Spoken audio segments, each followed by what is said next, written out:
Baik, Assalamualaikum warahmatullahi wabarakatuh. Alhamdulillahirabbil alamin. Allahumma shalli ala Muhammadin wa ala ahlihi wa sahbihi ajmain. Kembali pada hari ini kita bersyukur dan salawat dan salam kita mohonkan kepada Allah, semoga tetap curahkan kepada Nabi Muhammad SAW. Bapak Ibu yang saya hormati, sedikit saya akan berbagi tentang pro kontra Sinta Award 2020 dengan judul Sinta, bolehkah aku atau co-author lebih dari 100 orang? Kenapa ini jadi pembahasan? Karena banyak yang kontra terhadap pengumuman Sinta 2020. Ada beberapa paper di dalamnya terdiri dari ratusan author. Nah, ini menjadi pertanyaan atau menjadi ketidaksetujuan dari para author yang ada di Indonesia. Maka saya sedikit membandingkan hal ini dengan apa yang pernah kami alami dalam penyusunan jurnal pada Q1 di JMRT. Terima kasih. Nah, pertanyaannya adalah, bolehkah jumlah autor itu lebih dari 200 orang? Nah, ini akan kita lihat dari dua sisi. Yang pertama dari aturan pada jurnal bereputasi, misalkan Scopus. Ya. Kemudian aturan penilaian Sinta Award, apakah mencakup ini? Nah, setelah saya telusuri, maka pada jurnal bereputasi, misalkan Scopus, itu dibolehkan. Ya. Terbukti dari penelusuran saya, Elsevier membolehkan. Ya. Pada Journal of the American College of Cardiology ini, ya, lebih dari 200 orang dari author ini, maka ini accepted dan published. Ya.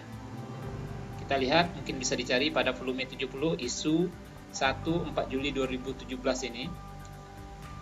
Pada Q1 dengan H-Index Jurnal 394. Ini adalah sangat luar biasa sekali dengan SJR-nya 9,28. Untuk profesor saja, SAR SJR ini hanya 0,5 ya, 0,5. Ini 9,28, luar biasa sekali. Itu bukti bahwa Elsevier membolehkan author lebih dari 200. Kita lihat dari jurnal yang kedua yang jadi hangat dibicarakan juga adalah The Lancet Respiratory Medicine. Ini 2017 September, ya, volume 5. Ini lebih juga dari 200 orang autornya. Ya. Seperti Bapak dan Ibu ketahui, ini jadi pro kontra yang dimiliki oleh salah satu yang masuk Sinta Award, ya, 10 besar Sinta Award 2020. Kita lihat juga jurnal Q1 dengan SJR 7,7, ya, dengan H-Index 79. Nah, sebenarnya apa sih kriteria penilaian pada Sinta Award itu? Yang pertama, jumlah artikel pada Scopus, jumlah artikel non-Scopus, kemudian jumlah citasi Scopus dengan bobotnya segitu, ada 4. Kemudian jumlah citasi di Google Scholar, dan ada aturan-aturan seperti ini. Nah, ini mungkin banyak yang belum mengetahui apa saja kriteria dari yang mendapat Sinta ini. Nah, ini nilainya ada.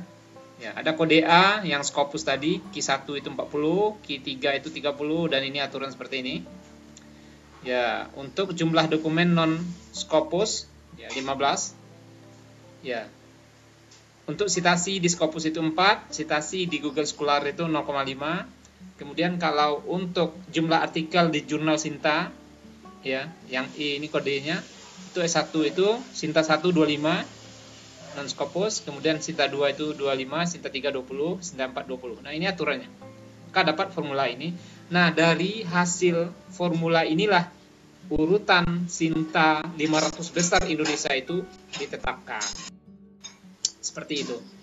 Nah, ini yang dilupakan oleh para pemirsa yang mengomentari bahwa pemeringkatan yang dilakukan hanya berdasarkan formula yang ditetapkan tanpa mempertimbangkan kualitas isi, ya.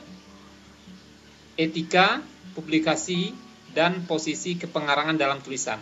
Nah, ini diambil datanya berdasarkan hasil sinkronisasi data yang dilaksanakan dari tanggal 9 sampai 27 Mei 2020 jam 24, ya.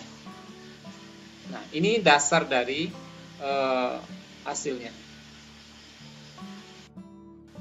Kita lanjutkan pengalaman saya pada jurnal Q1 WOS JMRT ini. Ini open access yang ada sekitar 1, 2, 3, 4, 5, 6, 7, 8, 9, 10 ya, autor. Memang salah satu komentar dari editor itu adalah ya, masing-masing autor itu harus ada kontribusinya yang dituliskan pada saat komentar di revisi.